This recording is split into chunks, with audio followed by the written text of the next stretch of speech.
Hi, I'm Brian Johnson, and you're watching Better Cocktails at Home.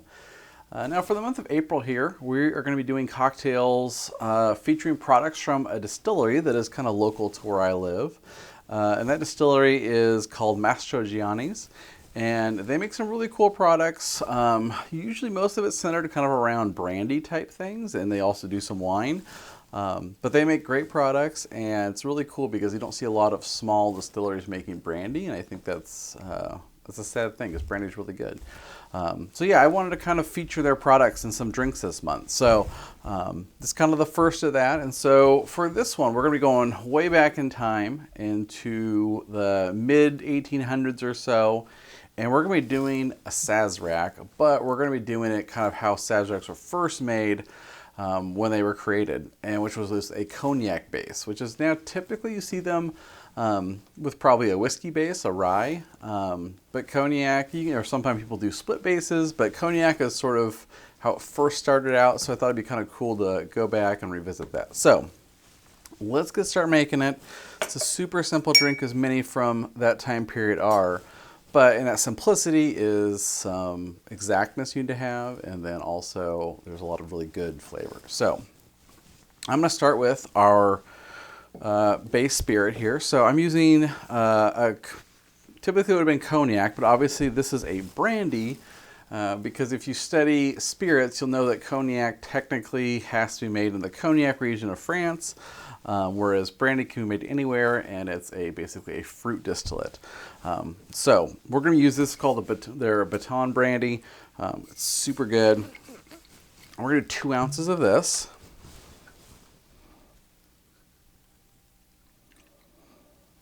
And then we're going to add that to our mixing glass. Now next up is simple syrup. So now this one, I typically do what I call a short 1/4 ounce. And kind of to me, that's like you're doing not quite a 1/4 ounce. And so, again, this is something that can be adjusted to taste, right? If you like drinks on the slightly sweeter side, you can definitely do that. Or if you like a little less sweet, you can kind of vary it. I think one thing to note, though, when you're adding the simple syrup, if you choose to do that, because you could do sugar cube, which how it would have been traditionally done, or a little chunk of sugar, where they put the bitters on that. This just helps to kind of speed that process up and more fully integrate the sweetness throughout the drink versus having like a little bit of sugar grains in the bottom of your glass, that kind of thing. But brandy is a little bit softer spirit than say like a rye whiskey where it doesn't have that spiciness. So I think you got to kind of temper the sweetness a bit, in my opinion. So next up, we're going to do 2 dashes of Peychaud's bitters. Just a classic product. And so yeah, that's pretty much all that's in the actual mixing glass. So let's get started mixing it up. So we're going to add our ice. And then we're going to stir. So when you're just doing stirred cocktails, remember you want to stir for a good 30 to 40 seconds or so.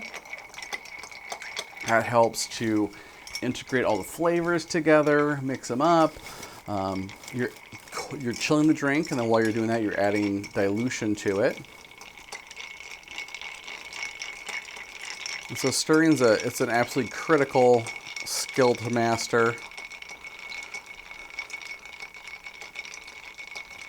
And it makes for some really tasty drinks. And then you can kind of make a really nice stirred cocktail.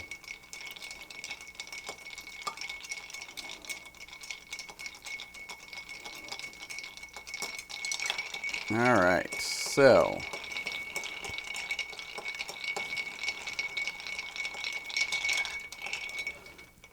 I think we're going to call that good.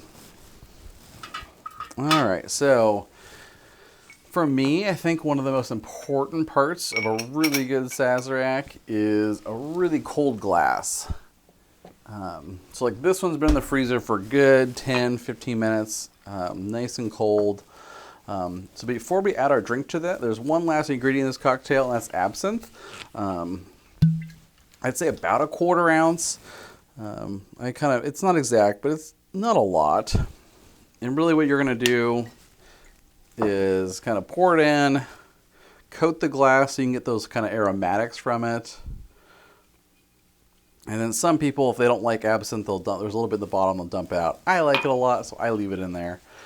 And then we're going to take this, strain it right into our glass.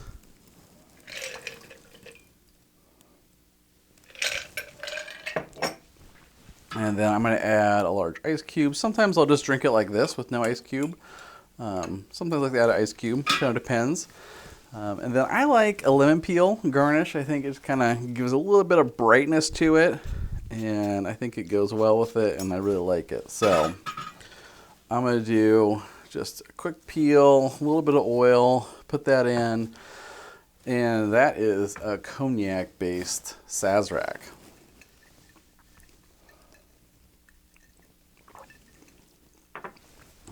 It's a tasty little drink, absolute classic. You know, whether you're making a Sazerac with a rye whiskey or a bourbon or, you know, cognac or brandy, if you will, they're going to have different kind of aspects to them. But I think the main things you're looking for is that, like, the absinthe to bring that kind of anise flavor. I like the Peychaud's bitters comes through. So just a nice little cocktail, true classic. But if you've never made it with a cognac or a brandy, absolutely give it a try. It's a little bit of a softer drink, I think, than if you use rye whiskey typically. But yeah, just kind of something different. Gives you a little bit more repertoire for your kind of expanding out your classics a little bit of variation on it.